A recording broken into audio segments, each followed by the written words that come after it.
उद्या नागपूरमध्ये मंत्रिमंडळाचा विस्तार होणार। मंत्रिमंडळात भाजपचे 21, शिवसेनेचे 12 आणि राष्ट्रवादीचे 10 मंत्री।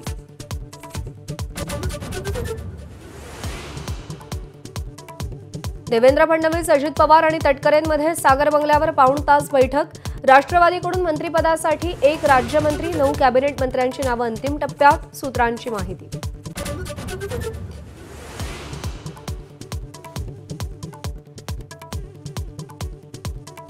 उपमुख्यमंत्री एकनाथ शिंदे मुख्यमंत्री देवेंद्र फडणवीसांच्या भेटीला।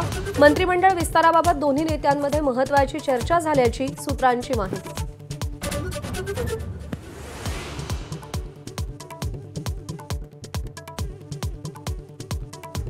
राष्ट्रवादी शरदचंद्र पवार पक्षाच्या वरिष्ठ नेत्याची भाजप केंद्रीय नेतृत्वाशी चर्चा। उद्योगपती गौतम अदानींच्या घरी चर्चा झाल्याची सूत्रांची माहिती। अजित पवारांसोबत जायचं की थेट भाजपसोबत युती करावी यावरून 2 मतप्रवाह।